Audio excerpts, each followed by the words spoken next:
The moment I stepped off the plane in Bogota, the air felt different, thin, cool, and alive with possibility.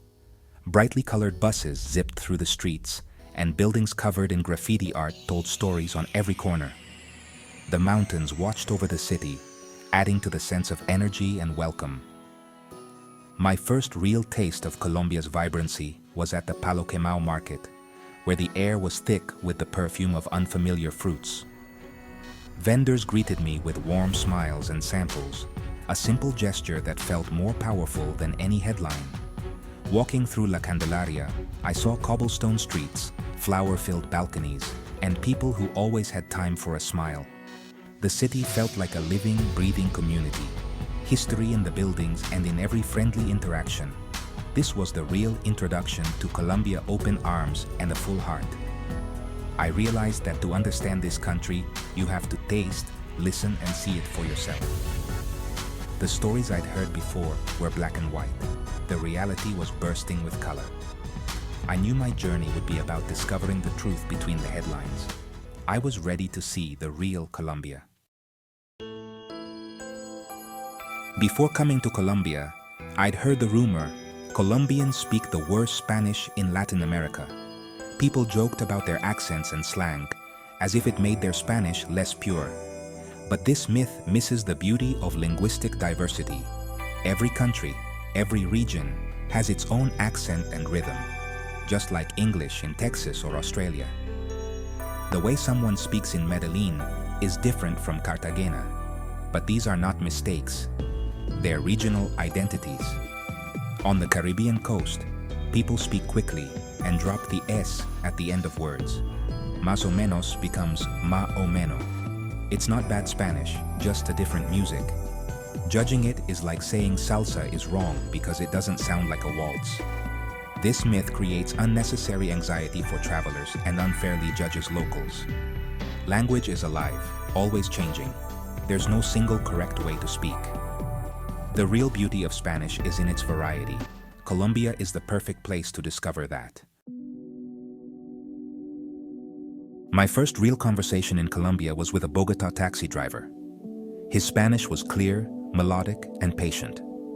He asked about my home, my impressions, and if I'd tried ajiaco, the local soup. That 20-minute ride taught me, in Colombia, conversations are connections.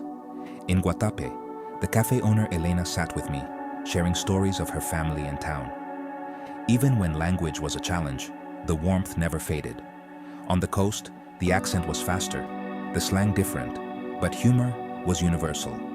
When I stumbled over my words, people laughed with me, not at me, and helped me along. These moments turned language barriers into shared experiences.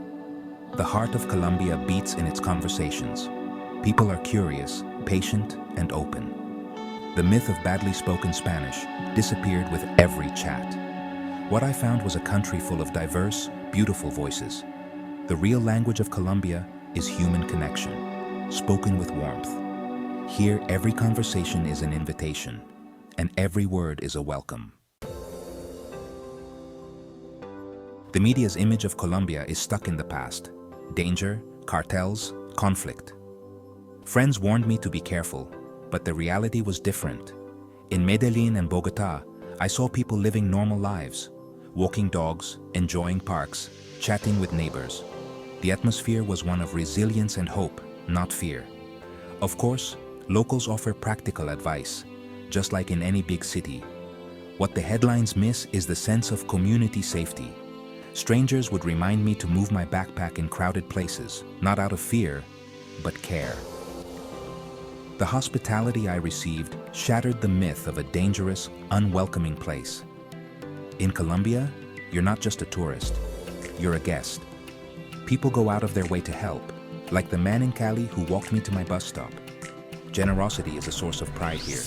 The real Colombia is defined by optimism and people building a new future. The smiles I saw were the truest headline of all. Colombian culture is a feast for the senses, especially in its food. Every region has its specialty, like Medellin's bandeja paisa, a hearty platter that tells a story of local pride. Arepas are everywhere, simple and comforting. Music is the constant soundtrack. Salsa, cumbia, vallenato, pouring from houses and cars.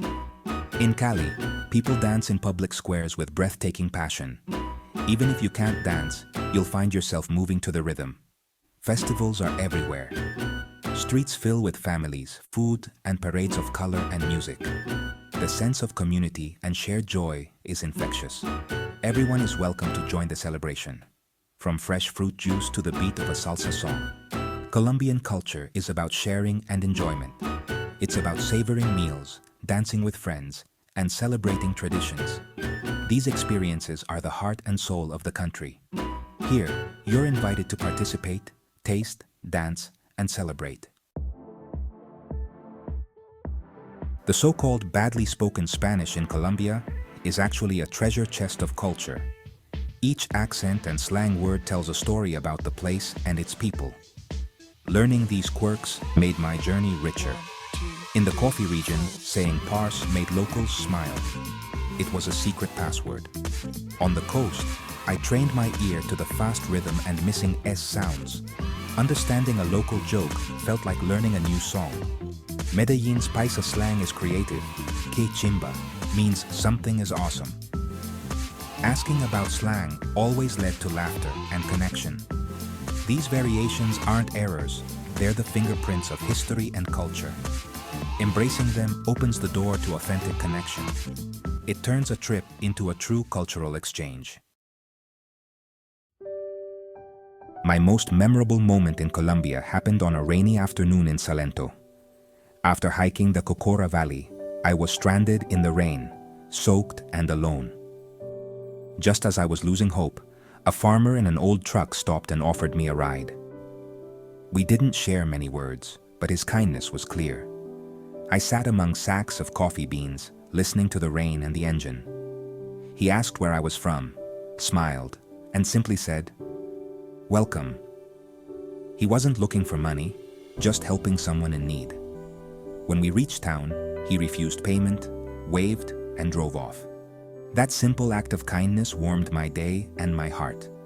It was a perfect example of the real Colombia. Generous, warm, and welcoming. This is the story I'll always remember. Travel changes you, and moments like these are why.